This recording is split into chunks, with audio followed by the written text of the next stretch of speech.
de asa rotativa do Brasil. Eu não sei se é verdade isso, mas me parece. All right, so now I'm recording this. That's the beginning of our class, and we're going to cover today Mach 14, which is a helicopter Mach. In the last class, we covered Mach 1, but we skipped Mach 14 because it's a helicopter Mach, and we had no helicopter pilots with us in the class yesterday. So today we have Adoraldo with us. Let's have Mach 14 then. And we start with part 1 as usual. So part 1, and let's take turns in Mach 1. Let's start with Captain Richie. Let's go. Ready to go? Let's go. Ready? All right, Richie. So question 1, Mach 14. Tell me, why is the use of ICAO phraseology important? In my opinion, the use of In my opinion? in my opinion, it's very important to use ICAO phraseology, because if you fly international flights or in another countries, the English is in other countries. In other countries, all the pilots and ATC will communicate in English.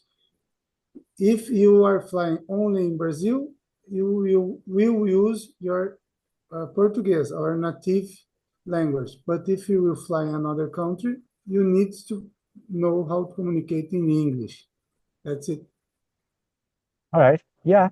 So I think that phraseology is important in English or in any language because you avoid mistakes by using phraseology and the standards or ideas behind phraseology. You make yourself clear without talking excessively, and you reduce the chances for miscommunication. So that's why phraseology is important in English, or the ICAO phraseology system for ICAO countries, or FAA phraseology standards for the US. Phraseology is important because of that. All right, good job. Just careful with other and another. Other countries, plural. Another country, singular. Another country. Isso, lembra que another é a nossa exceção dos adjetivos. Ela tem o adjetivo para o singular, que é o another, e o adjetivo para o plural, que é o other. Existe others, mas aí é quando não é um adjetivo na frase, ele é um pronome, ele se refere a alguém ou a algum sujeito, né? Por exemplo, eu tô aqui numa mesa agora, né? Tô numa mesa de um hotel. Se eu falasse, sei lá, chega um garçom aqui e fala are other people coming? Seria outras pessoas, other people, tá? Agora, se eu falar, vamos dizer, no, I'm not waiting for anyone, é uma coisa. Agora, se eu falar assim, yes, I'm waiting for other people, or I'm waiting for the others, os outros. Aí aqui outros é um pronome, refere-se a alguém, entendeu? In other country. Other countries. In other countries.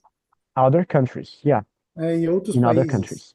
Isso. In other countries. Or in other countries. It's like other people. People é plural, né? Então, other people as well. Outras pessoas. Tá, mas falar poderia ser other persons. Other countries, tá certo. Tá certo, other countries. É que você falou another countries, entendeu? In other countries. Tá. Ok? Another country, não tá certo. Isso, aí tá certo. Another country, singular. Another é uma contração, né? São duas palavras em uma. Another. Lembra que quando a gente fala para a computer, a jacket, porque começa com J. A cell phone, porque começa com som de consoante, C. Mas se eu falo para alguma coisa tipo Apple, aí vai ser an Apple. Então, another é an other, entendeu? É um outro, portanto é singular. Another é singular porque ele, na verdade, é um outro. A palavra significa um outro, entendeu? Tá, mas então, como tem que ser quis dizer outros países? Other countries. Isso. Tá. Pegou? All right. Tá. Now let's go to the second question. Let's go to the follow-up first. The follow-up of this question, Richie, how do pilots learn to use standard phraseology in English? With me. How the pilot? How do pilots, because it's plural, how do pilots learn to use phraseology or standard phraseology in English? To study and to learn the phraseology in English, the student needs a specific course. With course and a Curse é teacher maldição. Course. course or Senão a precisa de uma teacher macumba. You need a specific curse. You need a specific course. need a English teacher specialized in Specialized? ICAO or specialized in ICAO or English school. Is very important to Yeah. learn the standard phraseology. Good job. Yeah. So it's very important to study with a teacher, with an instructor. Also, there are many publications by the agencies and specific material that you can find online as well. You can find official documents on aviation agencies if you check for their websites and everything else. So studying by yourself or studying with someone, taking a course, as you said, a course, not a curse, course. And yeah, that's it. All right, good job, Richie. Now let's go to second question. The one answering this one, according to my line here, is going to be Crawford. Crawford, how did you become interested in aviation? I know your story, but tell us again. Okay, of course. Well, my starting in aviation, my starting in aviation was so natural for me because I'm coming from a pilot's family. Okay, my grandfather was a pilot. My father is a pilot too. When I was young, I goes to the airport every time. I used I to used go to go. Okay, I used to go to the airport every time, and when I had 18 years old. when I was 18 years old. When I was 18 years old, I started my course and become a pilot. Okay. All right. Let me help you guys with that because I think there's a way to explain that may help you guys. A gente em inglês, muitas vezes de maneira preguiçosa, ensina, já vi muito professor ensinar que em inglês a gente não tem idade, a gente é idade. Não é isso, tá? Isso é uma forma meio preguiçosa de avaliar a questão. Em inglês a gente tem idade. O problema é que a gente não fala na nossa idade como... A gente não fala quanto de idade a gente tem. A gente fala sobre quão velho a gente é. Então, se você for falar em ter idade, você vai soar um pouco esquisito em inglês, como eu soaria em português, dizendo quão velho eu sou. A pessoa fala assim, qual a sua idade? Eu falo, eu sou velho em 40 anos. É esquisito, mas gramaticalmente está certo. Se você for falar em inglês, você não vai poder falar em old, portanto, se você for falar na sua age. Você vai ter que falar, I had 18 years of age when I became a pilot. Mas é anormal, é como eu falar que eu era velho em 18 anos, entendeu? Do ponto de vista cultural, é esquisitíssimo a pessoa falar quão velho ela era ou é. Ela fala quantos anos de idade ela tem. Em inglês, não, ela fala quão velho ela é. Então, você diria, I was 18 years old when I started flying. 18 years old, porque eu era velho. I was 18 years old. Eu era velho em 18 anos de idade, em 18 anos. Entendeu? Não é que eu tenho 18 anos de idade. Se eu fosse falar em anos de idade, eu diria. Por exemplo, eu posso falar, my daughter is at the age of 9. She has 9 years of age. É esquisitinho, ninguém usa isso, mas poderia falar, estaria correto gramaticalmente. O normal é falar, my daughter is 9 years old. Entendeu? Então, por isso a gente fala que é, porque a gente não fala em idade, a gente fala em velha em X anos. Ok? Essa é uma outra perspectiva. All right, good. And Crawford, have you ever considered changing careers, being something else? Well, actually, yeah. I'm sorry, not now, but I consider some years ago. But I really like and I really love flying, and I believe I believe this is the best work I can do. Okay, yeah. All right. So Yeah. I think I never thought about being something else. Better saying, melhor dizendo, se quiser contornar, voltar.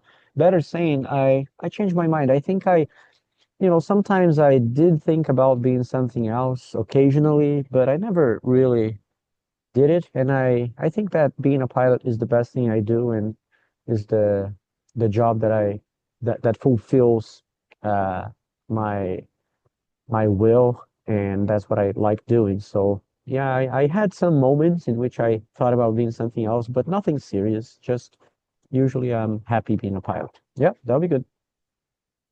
That's Yeah. what you're trying to say, right? Yeah, little. Yeah. So yeah, it fulfills. It's a good verb to use. Aviation fulfills me. It's my passion. Aviation Occasionally, fulfills. yeah, fulfills me. Yeah, sometimes, occasionally I think or I thought about being something else here and there, but not really, not really serious about anything else. I always wanted to be a pilot. I became one. Yeah.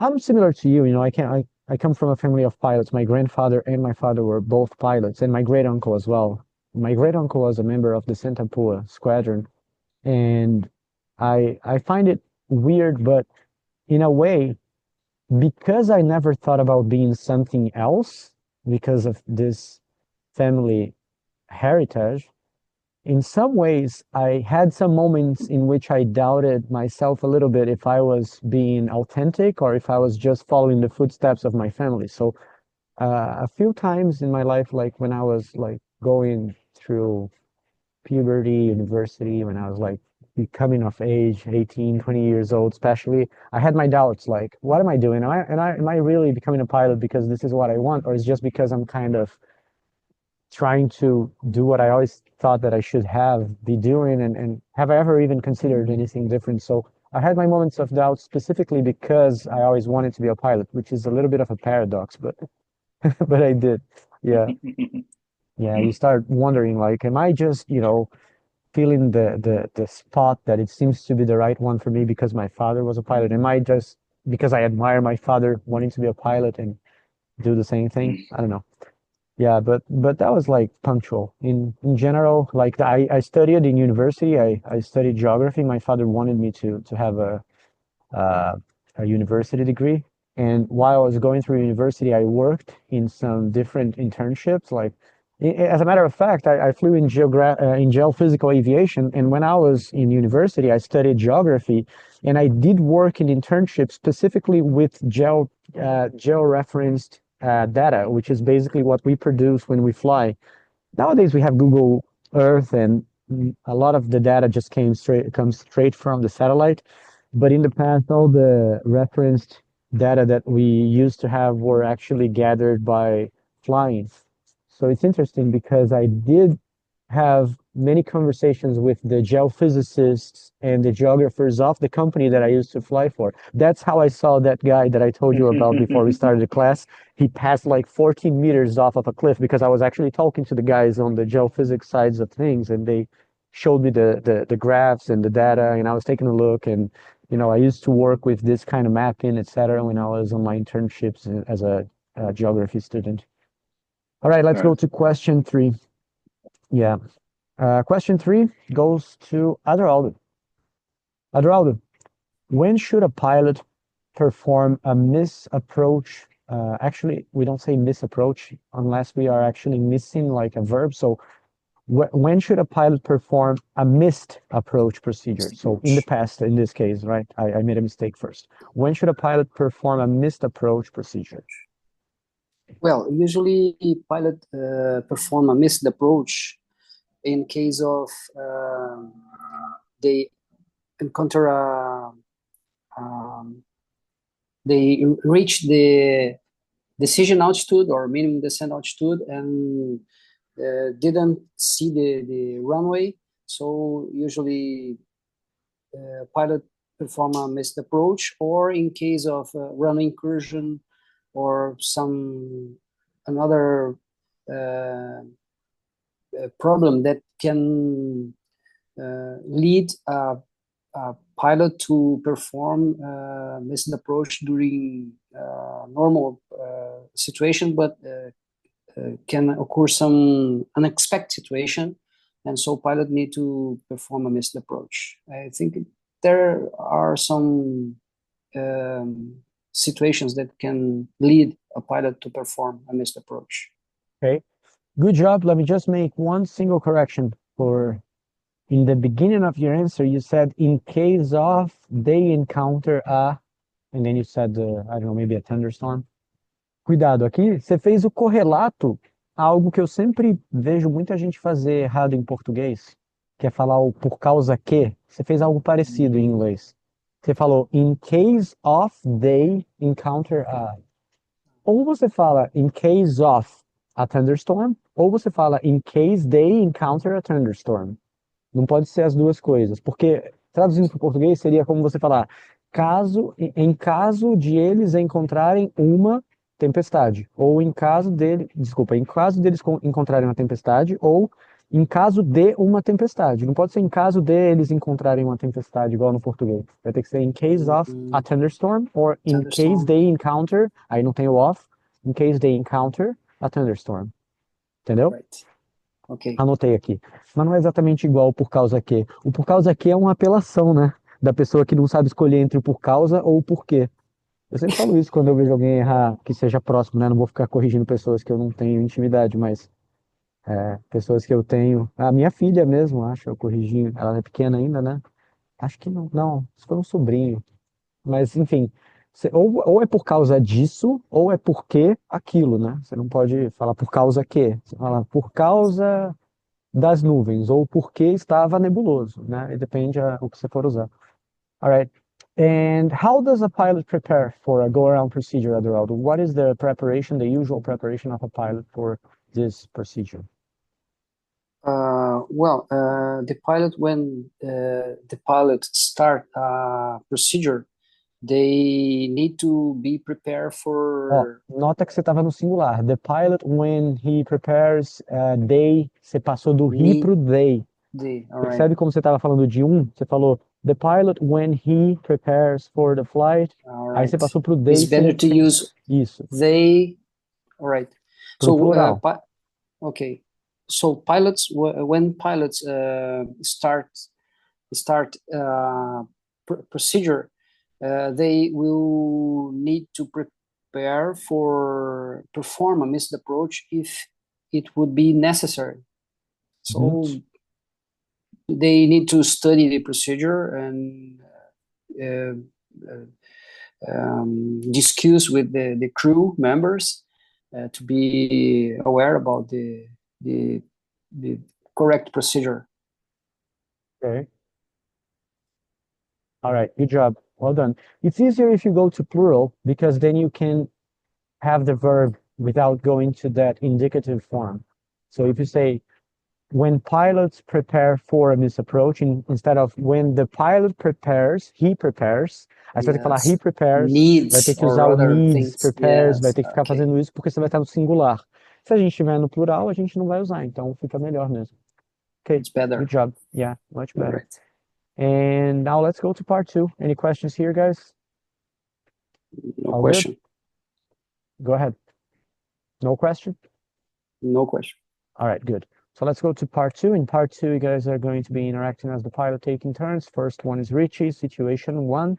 Let's pretend that I play the audio. The audio is horrible. You cannot hear very well. What would you say, Richie? What did you say? What? If the audio that I play for the sound checks, eu toquei o áudio agora, eu sou avaliador, toquei o áudio para você checar o volume, tava horrível, tava baixo e cheio de ruído, o que você fala? The sound is not good, it's not loud and clear. Please adjust.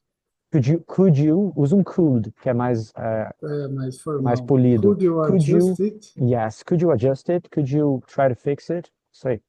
All right. Pode pôr please também, né? Could you please adjust it? Could you please try to fix it? All right.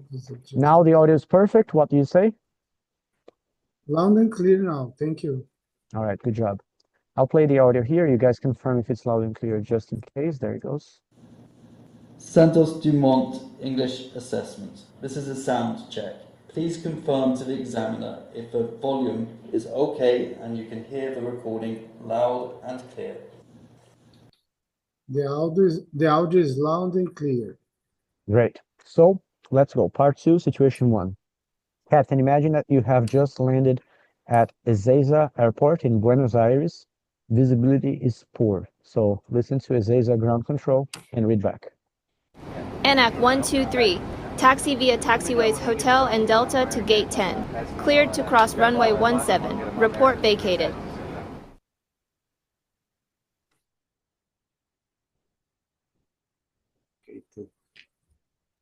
Taxi via Hotel and Delta to Gate 10, clear to 18 Central, will report vacate ANAC 123.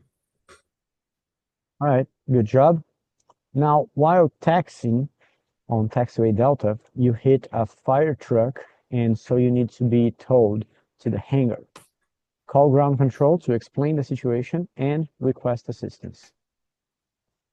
This is a ground, ANAC 123 reporting hit with a fire truck. We need ground assistance, ANAC 123. Okay. Now listen to what they reply and read back. Good job. ANAC 123. I understand you had a collision with a truck and your helicopter is on fire. Confirm? Assistance is on the way. Negative, helicopter on fire. We only had a collision with a truck waiting for assistance, ANAC 123. Okay, what happened here? What did the controller say? The controller understood that we had a collision, but they misunderstood that our helicopter is on fire. Okay. All right, Captain. Good job. Well done. So in this case, they misunderstood the situation. They thought that the aircraft was on fire. He understood the collision itself, but he thought the situation was worse than it was. There was no fire. It was a collision with a fire truck. The ladder of a fire truck, or the fire truck ladder. Ladder é escada. Sabem a diferença de ladder e stairs? Ladder é aquela escada que você compra numa loja de material de construções, aquela que são basicamente duas traves com um monte de transversal Mas ali para os escreve degraus, né? igual ladder com dois Ladder- T, carta. Não, aí você está falando de ladder com T, né? Com TT, ladder. Ladder de escada, você troca esses dois T's por dois D's. Fica ladder. Inclusive a pronúncia mais certa é ladder, mais aberto lá, para ficar justamente parecido. O que é um pouco diferente ainda da sacanagem do ladder, que eu falei mais assim e tá errado. Ladder é o couro, ladder, aí é a escada, ladder. Ladder é uma escada simples. Stairs é uma escada que ela não é vazada, ela normalmente vai ter corrimão, é aquela que você tem numa casa, por exemplo, é uma escada, tipo uma escada rolante, talvez, sabe? Aí vão ser stairs, beleza? Essa é a diferença. Eu levantei a mão gesticulando, ó, esse negócio tá com identificação de gesto. All right. So next, so for instance, in aviation, we have actually the possibility of addressing both. You may have this collision with a fire truck ladder, and you may also have a situation in which you require portable stairs. For the stairs to be brought to the aircraft, for the passengers to disembark of an aircraft, they use portable stairs because they don't use ladders, they use stairs, yeah? All right, so situation 2. I think situation 2 goes, let me check if it's a helicopter specific one. No, it's good for you, Crawford. So Crawford, imagine you're going to land at Gold Coast Airport, listen to Brisbane approach and read back. Australia, mate. So you're going to land at Brisbane approach. That's how Australian people sound. Listen to them, read back. ANAC 123, Brisbane approach. Descend to flight level 140. Turn right heading 160. Expect 10 minute hold at Charlie Golf VOR. The guy even sounds a little bit Australian. Brief approach, ANAC 123, Roger, descend flight level 140, turn right, heading 160. Expect 10 minutes, hold Charlie Golf VOR, ANAC 123. Very good. Well done. Now, imagine that you notice your left engine oil temperature has increased beyond limits, so you had to shut it down. Contact Brisbane Approach to report your problem and say your intentions. Esse foi o mesmo áudio de ontem. Mas a variação vai ser agora na resposta. Ok. Eu percebi isso enquanto você percebia, eu já estava lendo aqui, aí eu comecei a ler se a variação se ia ser igualzinho, porque você ia fazer a mesma coisa, mas é diferente. Ok, no problem.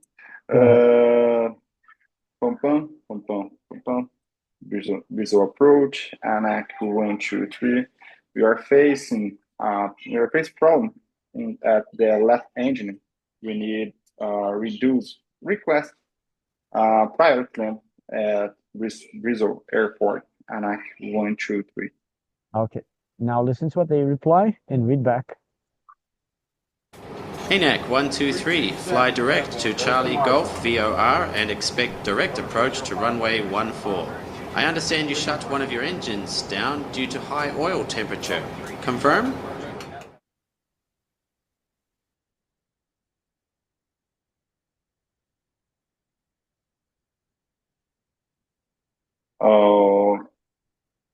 Result approach, ANAC 123. Affirmative. Affirmative. We need to shut down the engine due to a high oil temperature.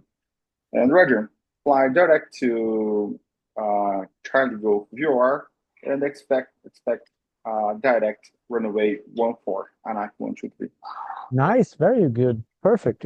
Pretty much exactly the same words I have here as an example of what you should say. So affirm, engine shut down due to high oil temperature.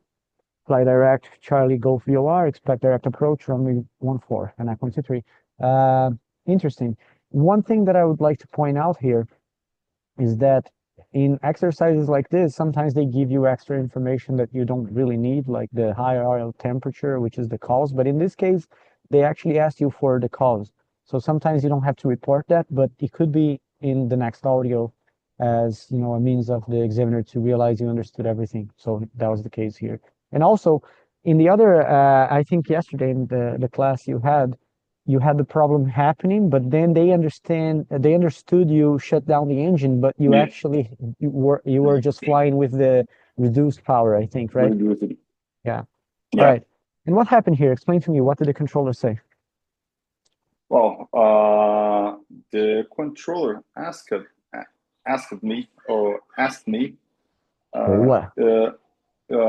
I need to shut down the engine due to asked me if I needed to shut down.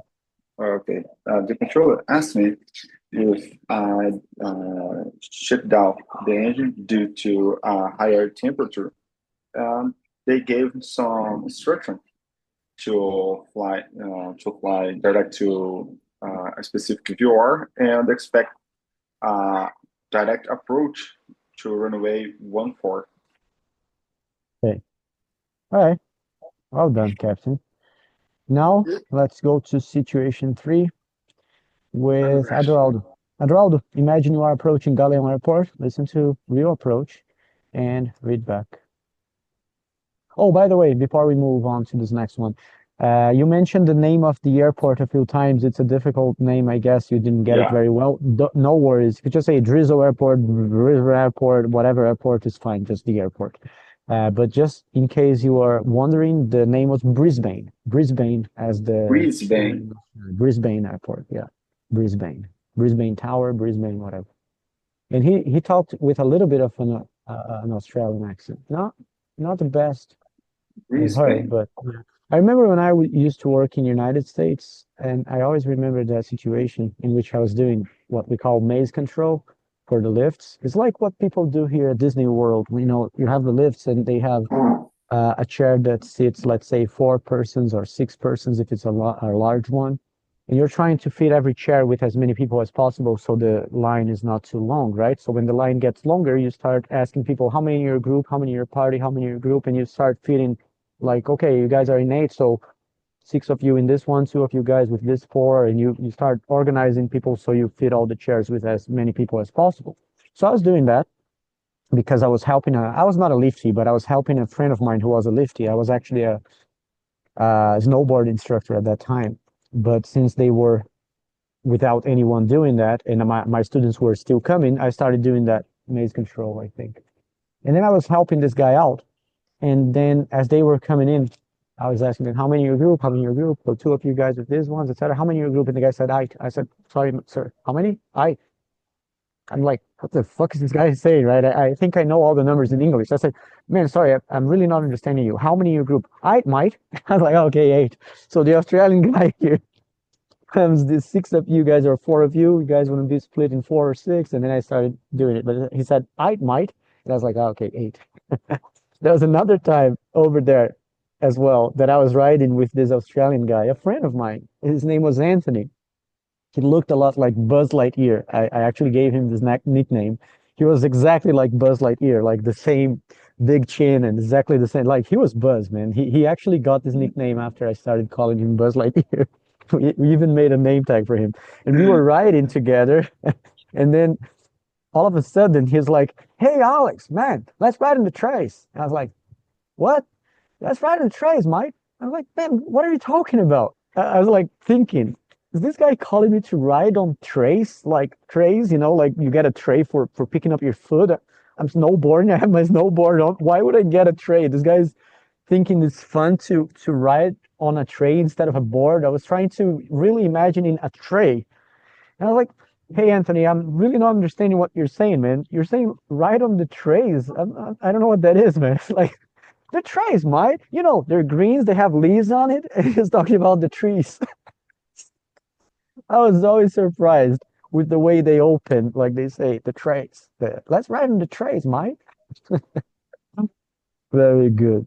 All right, man, let's go to, I'll never forget these ones, man. These interactions with the Australian people were funny. I also dated a girl from South Africa. She had a British/African accent. It's very difficult.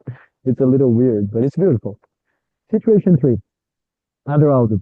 Imagine you are approaching Galeão Airport. Listen to real approach and read back.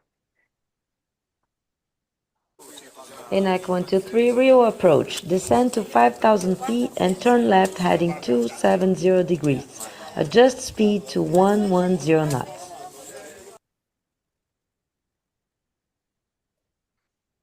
Real approach, ENAC 123, descending to 5,000 feet, turning left heading 270, reducing speed to 110 knots, ENAC 123.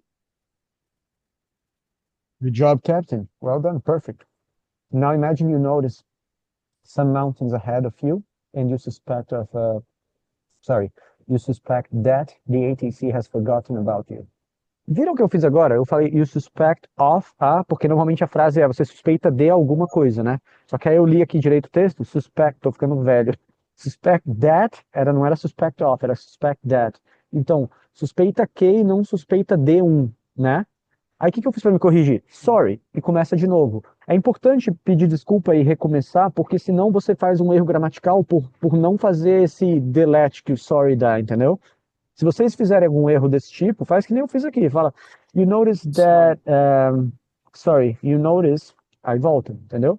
Faz um backspace. All right, so I'll give you the instructions again. You notice some mountains ahead of you, and you suspect that the ATC has forgotten about you. So call real approach, explain the situation, and ask for new vectors to Galeão.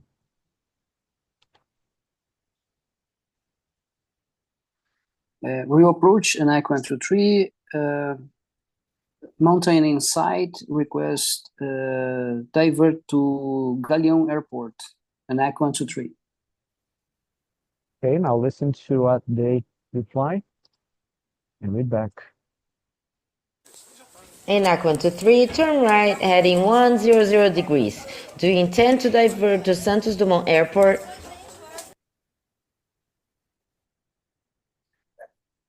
Real approach, negative, divert to Santos Dumont Airport. Requesting divert to Galeão Airport.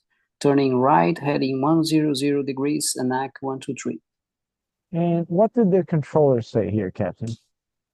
The controller at first instructed to turn right heading 100 and asked to confirm if we intended to divert to Santos Dumont Airport. Okay. All right. Yeah. So the controller misunderstood the destination, the diversion that I requested. He asked if I had intentions or if I intended to divert to Santos Dumont Airport. So I corrected him. Well done. Good job. If you decline instructions, you can say that as well. So I didn't read back the instructions. I declined the instructions because he misunderstood the diversion, the airport that I requested. That's good. All right. Situation 4. Now we're going to go with Richie. Richie, imagine that you are now going to land at Guararapes Airport, listen to Recife Tower, and read back. ANAC 123, continue your approach to runway 18, followed by circling to runway 36. Report downwind leg.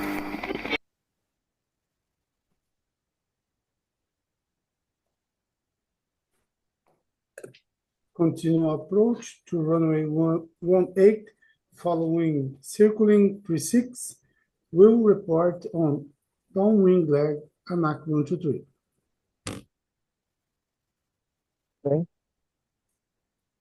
Say again the runway because it broke off a little bit here. Continue approach to runway 18, following circling the runway 36. Report downwind leg. Perfect. You got it all. So they have exercises like that in which you approach to a runway and then a circling approach to the opposite threshold usually. Well done. Report downwind leg. Now imagine you are clear to land, but then this situation here happens to you. I'll show you with a picture. So now I want you to call Recife Tower to report the situation and say your intentions. Recife Tower, we are going around, do a runway incursion. There is a yellow truck on the runway, ANAC 123. Now listen to what they reply. ANAC 123, turn left, report downwind leg runway 36. Are you going around because your main gear is stuck? Confirm.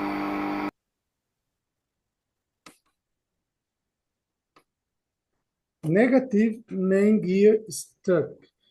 There's a yellow truck on the runway. Is a runway incursion. Turning left, we report the wing leg 36 and ANAC 123. Okay, and what did the controller say here, Captain? The controller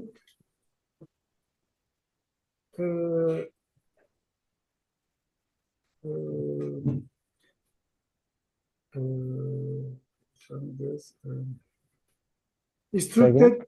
Okay, go ahead. Instructed. Nossa, bloqueou aqui o instructor. Okay. The controller instructed us to turn left and reporting the wing leg runway 36 and asked to confirm if our main gear is stuck. Stuck não muda Stuck. no passado. Tá, stuck. Landing gear was stuck, is stuck, Was stuck. is stuck, é sempre stuck. Tá. Okay. And yeah, in this case, the controller misunderstood the reason for the go around, asking if it was because of a gear stuck, because the gear was stuck, instead of a runway incursion. All right, good job. O instead of pode ser usado, né, nessas horas, em vez de tal coisa. Situation 5. And now it's for Crawford. Crawford, you are approaching Santiago Airport. Listen to Santiago approach, read back. ANAC 123, radar contact, turn right heading 340, descend to 5,000 feet, report passing 9,000 feet, and expect ILS runway 17 left.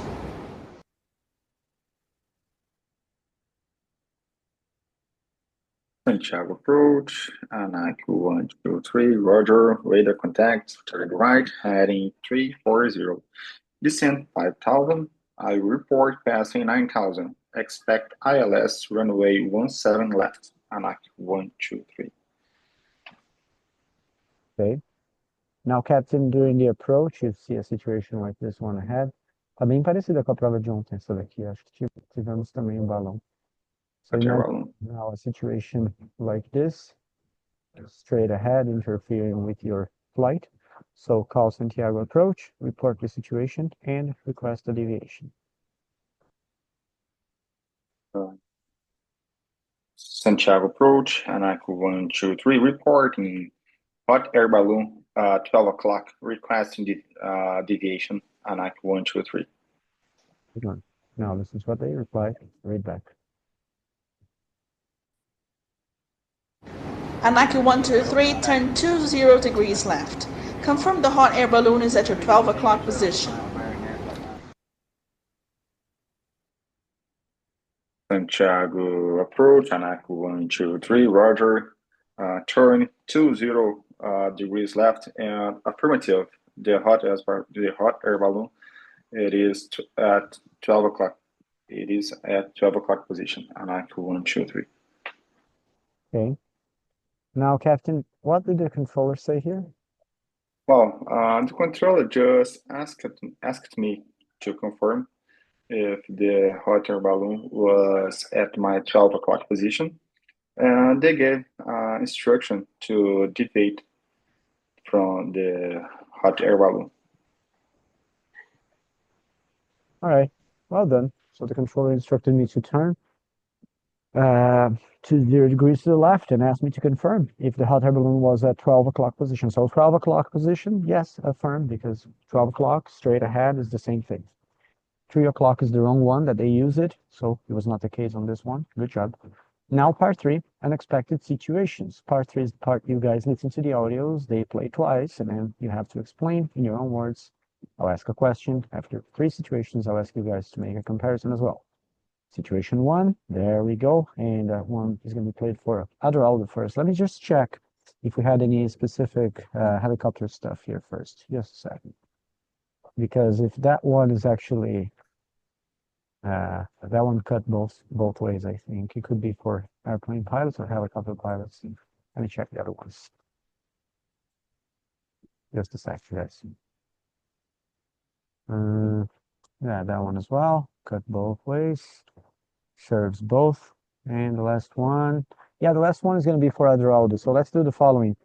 Let's start with Richie on this next one, and then Crawford again, then Aula for the last one, because it's a helicopter specific situation, the last one. All right, Richie, so pay attention, situation 1, there he goes. Mayday, Mayday, Mayday, London approach, Papa Romeo, Alpha, Juliet, Romeo. We have fire in the cargo hold. We are descending to 2,000 feet. Request emergency landing, straight in approach at Heathrow. We have 500 liters remaining fuel. Papa Romeo, Alpha, Juliet, Romeo, London approach, roger, descend at your discretion. Firefighters will be called upon when able, report persons on board.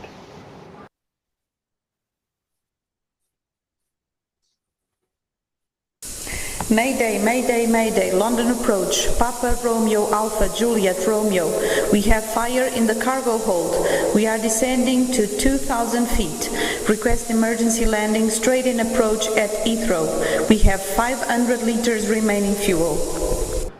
Papa Romeo, Alpha, Juliet, Romeo, London approach, roger, descend at your discretion. Firefighters will be called upon when able, report persons on board. The situation is about an emergency. A pilot declared Mayday, Mayday, Mayday to London approach.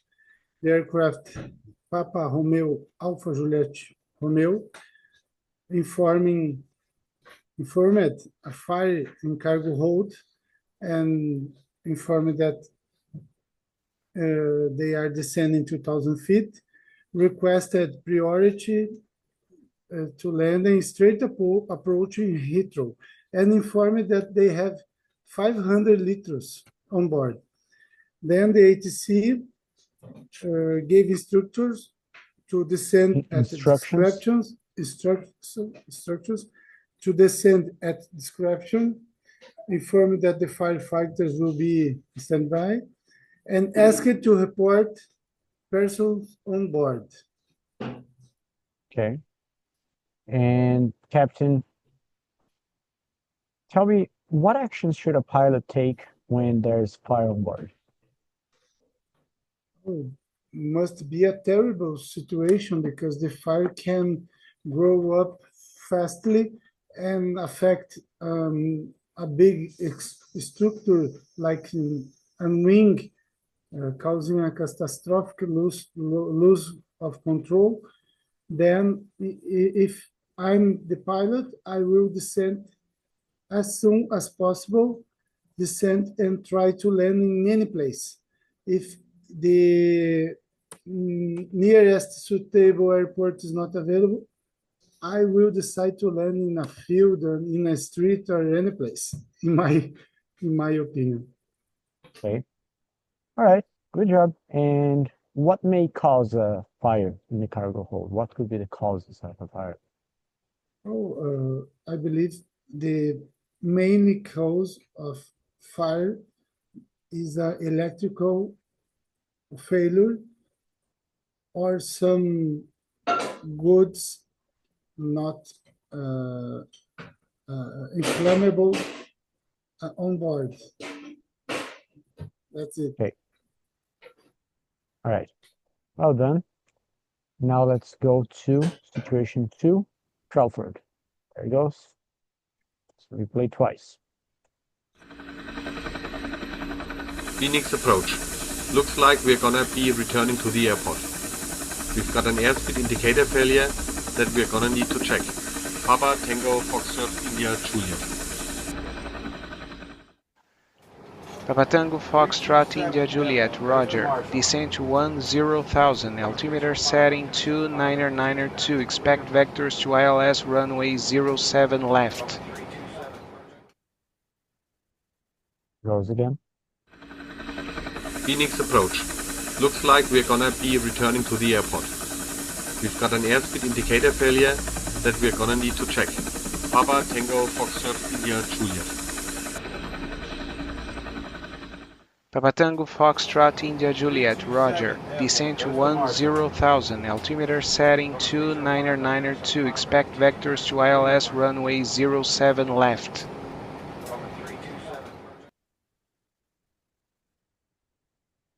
Okay. Well, in this audio, the pilot request returned to the airport. They were facing unreliable speed indication. And the controller acknowledged their information and request the descent to 10,000 feet. The ultimate setting at that moment was 2992, and to expect vectors to intercept ILS runway 07 left. Okay, well done. And Captain, how dangerous is it when a pilot doesn't know his correct airspeed? Well, it's a dangerous situation because speed, it is the basic information the pilot needs to maintain the control of the aircraft. Okay, if they lost this information, they could enter in an abnormal situation. If they lose, not if they lost, because we are talking about the hypothesis of losing. So if they lose this information, they could put the aircraft in a dangerous situation and maybe could crash. Okay. Go ahead. No. Captain? Okay, sorry, Hello? I thought you were Hello? still talking. Sorry, my No. bad. I thought the audio was No problem. interrupted. Okay, so if they lose this information, they could really not have notion if they are close to a stall speed and if they are using the correct speed for the flaps. So it's very important. So one thing that you can do always is to, as a pilot, be familiar to your aircraft and know what kind of power settings you usually use for each required speed and stages of the flight. So if you have a problem of airspeed indication, you can have reasonable idea of how fast you are if your engines are running well and you have them at X percentage of thrust, because then you have an idea of how the aircraft usually behaves. And if the engines are operating normally and your airspeed indication is not, you can rely on the engines to have a notion, to have some idea of how you should fly just using the engine parameters. Yeah, but that's definitely far away from ideal. All right, now let's go to situation 3. Adoraldo, this one is going to be for you to explain and answer the question. Ready? Ready. Go. Pan, pan, pan, pan, pan, pan. Brazilian control. Papa Romeo Oscar Mike Alpha. Tail rotor control failure. Papa Romeo Oscar Mike Alpha Roger. Say your intentions. Request an available runway for running landing. Papa Romeo Oscar Mike Alpha. Papa Romeo Oscar Mike Alpha. Proceed to Brasilia Airport. Expect runway 29 right. Say your estimated time of arrival. ETA 12:30. Papa Romeo Oscar Mike Alpha.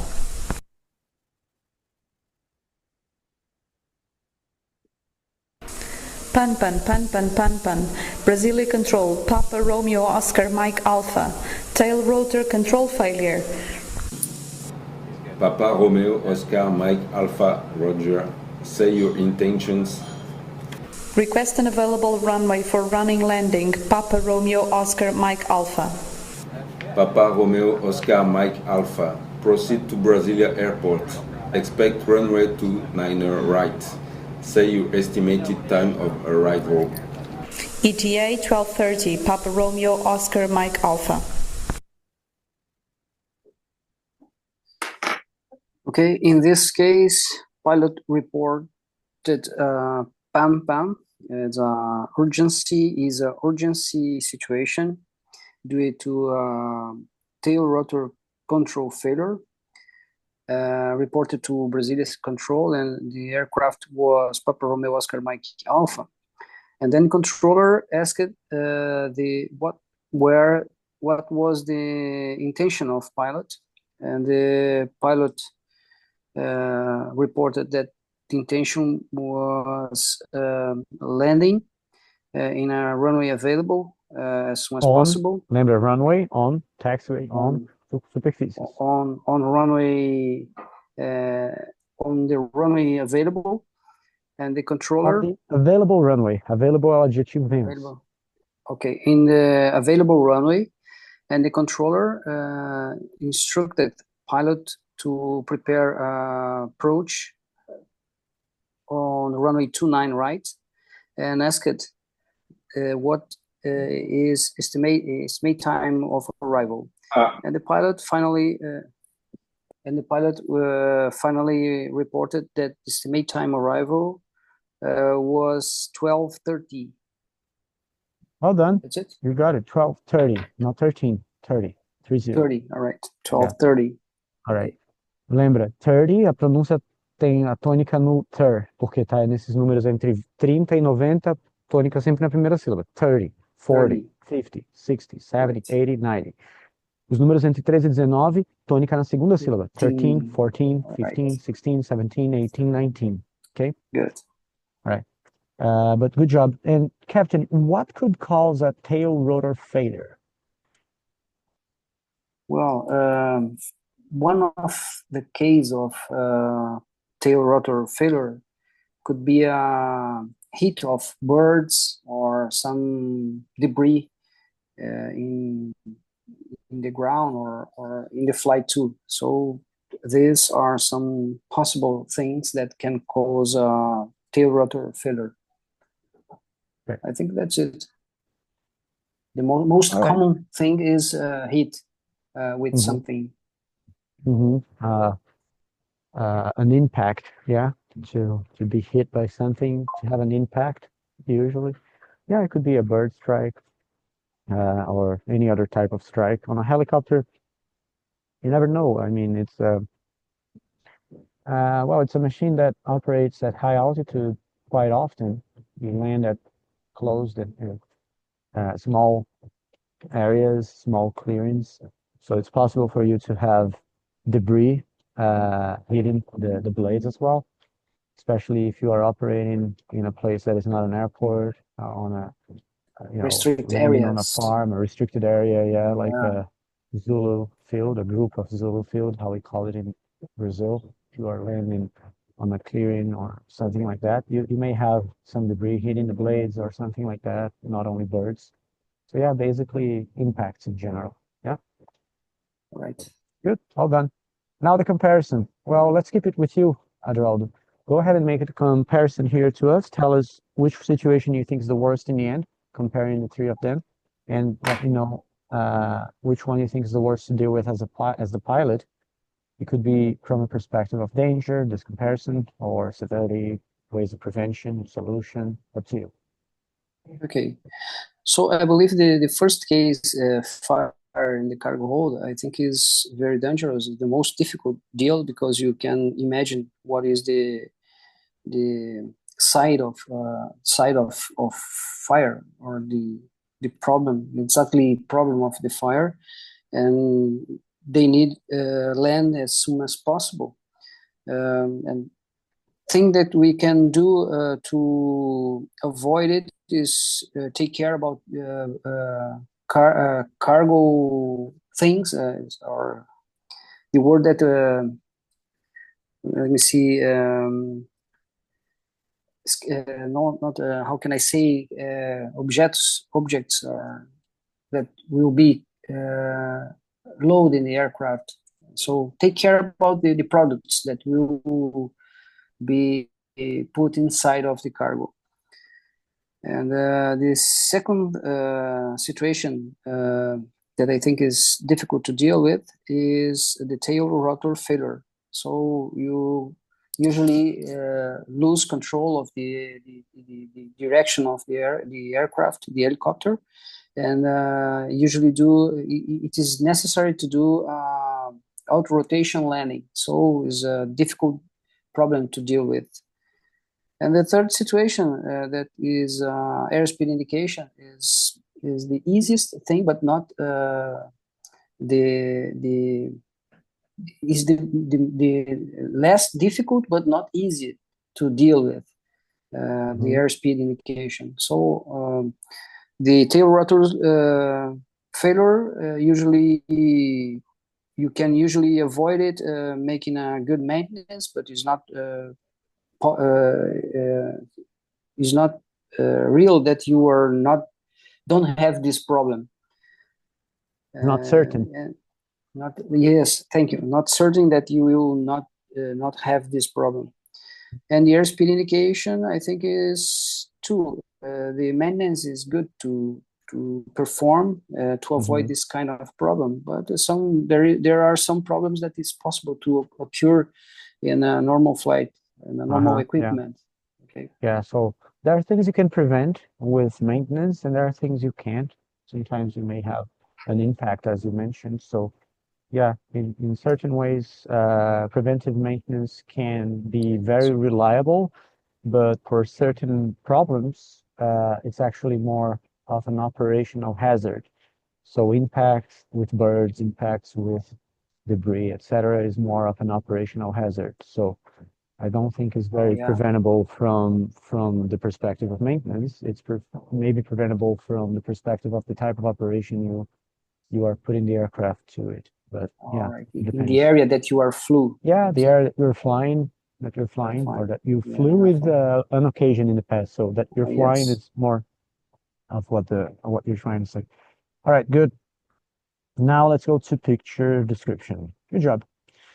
All right. Well, picture is a helicopter picture. So you had situation 3, you had the comparison. Now you have to describe the picture as well. But then that's your last contribution until the end, which is going to be I think what's the last part? The statement is probably a helicopter specific one as well. Let's see. So describe this picture to us. Tell us what you see here, what you think happened.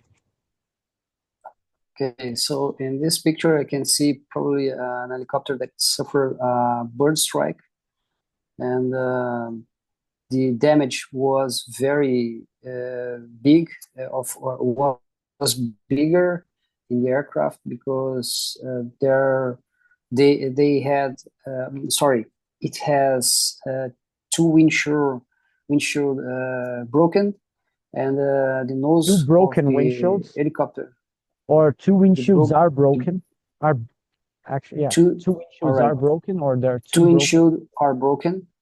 Yeah, two broken air shield. Okay.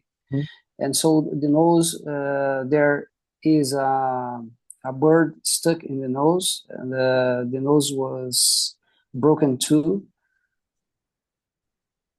The damage was very extensive in the aircraft. Extensive, probably very severe. Yes, severe, the damage extensive was is good as well. severe in the aircraft. Substantial, severe, okay.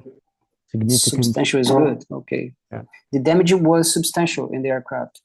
The aircraft seems to be a skill AS350, and it was landed in a field. I think Seems it's a like, good field too. Yeah, a very good field. Broad area. Yes, a smooth area, I think. And I can the weather very flat and wide and open. Yes, flat. The flat. Yes, the ground is flat. It seems flat, and the sky, the weather, like good. It's like good. That's it. It's yeah, like the weather seems to be perfect. It seems to be quite good. We have clear skies apparently. Yeah, blue and clear skies. The weather was not problem because they did. The weather is not a problem because they performed this landing. The birds were the problem. That's it, I think. All right, good job. Well done. Now let me ask a question to Richie. Richie, tell me, what do you think was the situation before this picture was taken? What do you think happened to this aircraft? Try to come up with a background possibility for this situation to occur. Oh, looking this picture, we can see that was a lot of birds, not only one bird. Then the pilot didn't see the birds was flying normally in a cruise flying. Probably. Birds were flying normally. Plural. Were normally. Then no. The birds were flying normally. The birds were. Birds are plural, né? The birds were flying normally. The birds were flying normally. The pilot didn't see, because if the pilot had a vision with the birds, they will try deviate.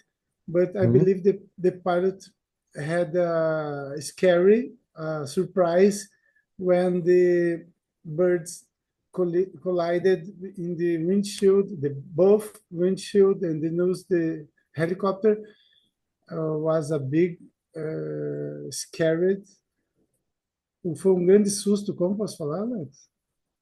It was a sudden situation. They probably were surprised by that situation. The pilot was they were probably and need surprised. To get out. The pilot needs to get you could use down. Caught by surprise as well. They were caught by surprise, probably. Caught by surprise é pegos de surpresa. Caught by surprise, and the pilot heard a big noise and vibration and started to descend immediately, in my opinion. For noise, we don't use size as well, we use intensity. So instead of a big noise, a loud noise. Loud noise. Loud noise and vibration, something, the windshield broke and started immediate descent. All right, good job. The windshield broke, porque quebrou, né? Brokes é o quebra, que é aquele que a gente usa por he, she, it, brokes, he brokes. Mas seria breaks, na verdade, porque broke é o passado. Mas, ó, tá bom o discurso, toma só cuidado com... Agora que eu falei dessa, eu perdi. Eu tinha feito a correção do loud noise, né? Então, A gente em português usa uns adjetivos meio, como é que eu vou dizer? Meio genéricos, assim, que a gente usa para tudo. Grande é um deles. Em inglês a gente é mais preciso com os adjetivos. Então, quando é, por exemplo, damage não pode ser tamanho, é intensidade também.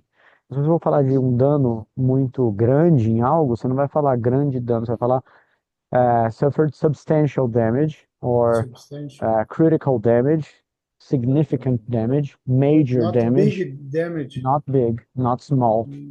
Damage is about intensity as well as noise. You wouldn't talk about noise from the perspective of size as well, because, well, noise is a little more obvious to us, right? Because when you talk about noise, it's a sound. So in Portuguese, you can still make sense why in English we don't talk about noise from the perspective of size. But damage is a little weirder for us, because for us damage is something, visible, especially in the sense of aviation, damage to the aircraft. But then in English we say the damage was severe, the damage was severe, significant, yeah, substantial is a good one as well. It's intensity as well, not size for damage. All right, good. All right, now another question. This one goes for Crawford. Actually, let me check. Yeah, Crawford, tell me now, what do you think happened next? You see the picture, you saw the picture. I'll show you the picture again if you want. The pictures of the aircraft on the ground with the damage to the radome, to the nose of the aircraft. But tell me, what do you think was the situation later? Of course, this is a helicopter picture, but they have similar pictures with the bird attached to the wing of an aircraft as well in airplane tests. So they have similar questions. So tell me, or even the same questions, to be honest. So what do you think happened later? What do you think was the situation afterwards?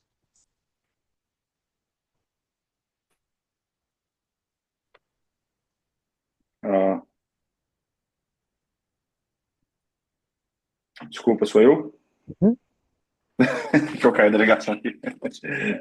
Sorry, I didn't see that you were not able. I thought you were ready. No problem, no problem. Let's go. What do you think happened afterwards, after the picture was taken? Well, I believe after this picture was taken, the pilot... Tirada, taken. Não é N no final. Taken. Tomada, tirada. Okay. Tem um filme chamado Taken, que é aquele filme com Liam Neeson tentando resgatar a filha dele, porque ela foi tomada, ela foi sequestrada. Okay. The picture was taken. The picture was taken. I believe after this picture was taken, the pilot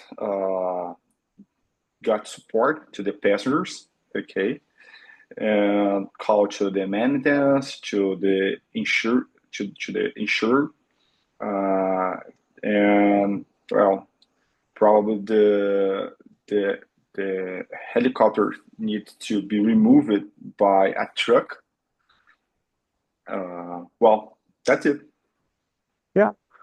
So probably the helicopter needed to be removed by a truck, taken to a hangar for maintenance or anything like that. It's hard to tell, to be honest. I'm not really sure, but it seems like this helicopter is okay to fly again. Maybe they could fly this helicopter just fixing the windshields as well at this place. I don't know if there's any sort of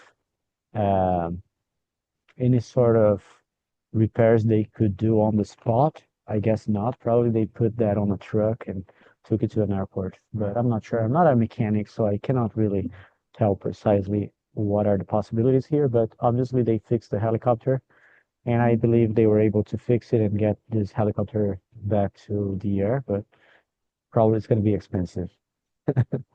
All right, now let's go to the statement.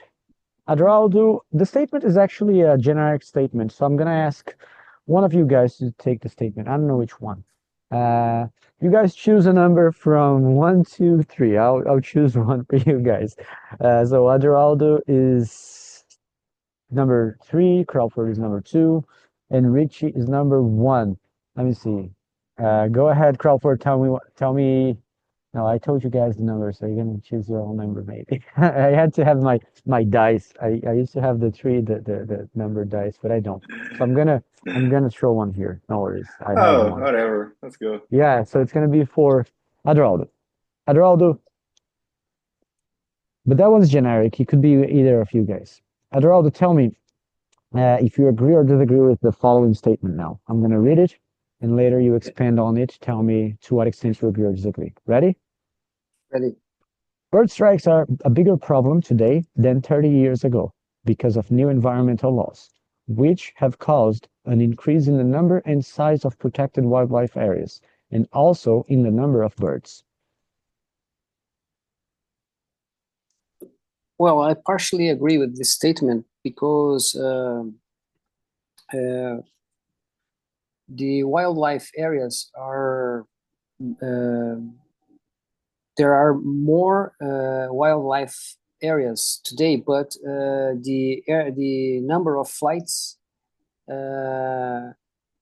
is increasing, are increasing day by day. So I think we have more birds, more flights, and consequently more risk of bird strike than 30 years ago. So this is my point of view, right? Okay. Yeah, that makes sense. I agree. But to be honest, I could disagree as well. I don't know. I would say, in my case, to be honest, I would say that I'm not sure. I don't know. I have no opinion about the number of bird strikes and how they are increasing or not. I therefore cannot really agree or disagree with the statement because I don't know if this premise is correct. Eu falaria isso porque você dá uma, que eu vou dizer, você dá uma elaborada assim, meio autêntica, né? Dizendo que você não concorda muito com a premissa da própria pergunta e você não tem como opinar, você anda por um caminho de autenticidade grande. Óbvio, é um caminho mais arriscado também do que você só concordar e explicar por que concorda ou discordar. Eu acho que na foto você tem, obviamente, esses três caminhos: concorda, discorda ou nenhum dos dois, certo? Se você concorda, é relativamente o mais fácil e é o que mais acontece, tá? Porque os statements costumam ser relativamente lógicos. Se você concorda, a facilidade é porque você basicamente tem que refazer a argumentação que está no próprio statement e ficar dizendo que faz sentido, que tem lógica por trás daquela afirmativa e tal. Se você discorda, exige um pouquinho de argumento de antagonismo, certo? Discordo porque não é bem assim e tal. Você precisa fazer uma coisa que está fora do statement, trazer o motivo pelo qual você discorda, que vai estar fora do que foi dito. Agora, esse terceiro discurso, que é o que eu faria nesse statement, é um pouco mais elaborado. Então, eu recomendo ele para quem queira, assim, não é só para quem quer tirar a nota 5, não, ou 6, não é isso. Porque a prova, eu sempre penso da seguinte forma: se você quer garantir o 4, você tem que mirar o 5. Se você quer garantir o 5, você tem que mirar o 6. Se você quer garantir um 6, você tem que mirar o 7, que não existe. Porque é como um tiro de arco e flecha, você mira um pouco acima, a coisa cai. É sempre assim, a nota mais baixa é a sua nota final, né? Então, como eu sempre digo, a melhor forma de você convencer o seu avaliador que o seu inglês é 4 é ele ficar na dúvida se é 5, né? Que nessa, o 4 ele já, opa, não, eu vou, não é 4, aí você passa. Então, nesse sentido, a dica que eu estou dando não é só para quem está buscando 5, mas também para quem quer consolidar um 4 ali bacana e tal, e está se sentindo confortável. O importante é o seguinte: chegou na parte 4 da prova, está se sentindo confiante, está se sentindo confortável, fez uma boa prova ali até então, está tendo uma autocrítica ao mesmo tempo ali que faz a prova, percebendo que você foi bem. Se você quiser fazer um discurso mais elaborado e com um teor maior de autenticidade, você pode falar, well, I'm not really sure if I can agree or disagree with that statement. For me, it's a little hard because I don't really know if that's the case. I don't really know if I agree with the premise of the statement. The statement says that the number of bird strikes have been increasing in the last 30 years. Well, probably they are, but I don't know if they are increasing in absolute numbers or if they are increasing because we just have more flights. So that's not something that I studied. I have no opinion on that matter.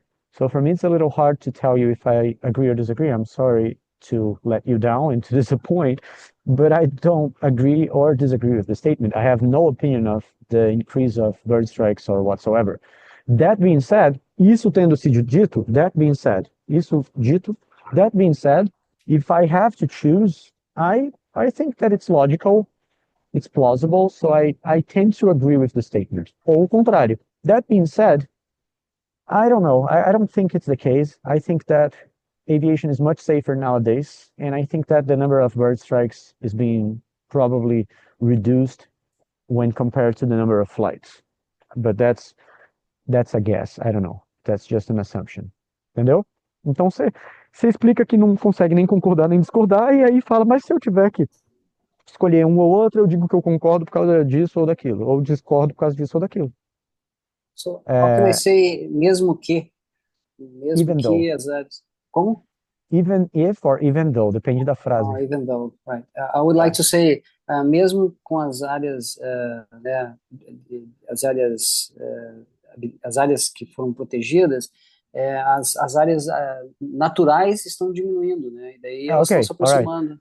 So you could say, yeah, it's hard for me to be assertive about this, because even though I believe that we have more natural reserves, we have more parks and reserves, I believe that the wild areas are diminishing.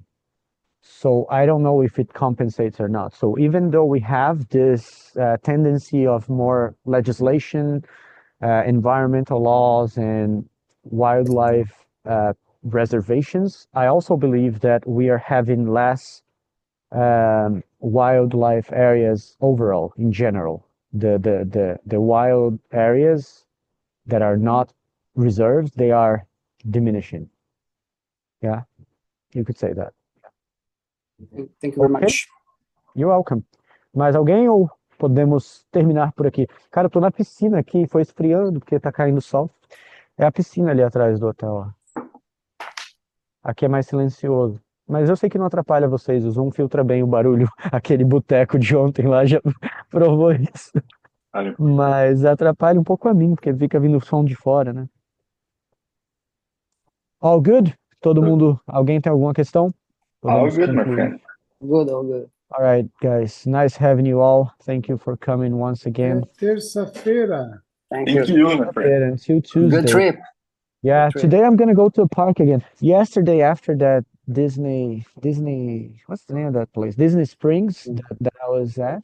After that, we went to a Disney park on what they call the event, the After Hours, that my wife bought it. The After Hours is like a Disney party, theoretically. It's not a real party, but they have like free popcorn and free soda for all of us, all of the guests, that stays there from like, I think it was 9 p.m. or 8 p.m. until 1 o'clock in the morning, 1 a.m. or maybe midnight or something like that. So I stood there with the family, and we rode like as many times as we wanted, because there were basically no lines whatsoever for a lot of the rides. So my wife and my daughter, they went to which roller coaster? It was Aerosmith roller coaster, which is very nice. They went like 3 times or 4 times. I was like, no, I'm tired of it. I don't want to go again. It's too much, you know. It's like, I'm not even having that much fun anymore. It's like, oh yeah, there comes the loop. Yeah. Yeah, and a corkscrew. It's like you go over and over again on these rides. And my wife is a maniac for the theme parks and the roller coasters and all the rides. So she was going over and over again to the MGM, the elevator ride that they have. It's very nice. Like, so I went twice, but they went like a 3rd time, a 4th time. I was like, that's enough for me. And the funny thing about that one is that when I was exiting that place, the MGM Tower, I went to most of the rides, you get off and you are on the shop, right? A specific thematic shop for the ride that you just went. So that one, I was there by myself, and then this seller was like looking at me, like thinking that I was Pedro Pascal, the actor.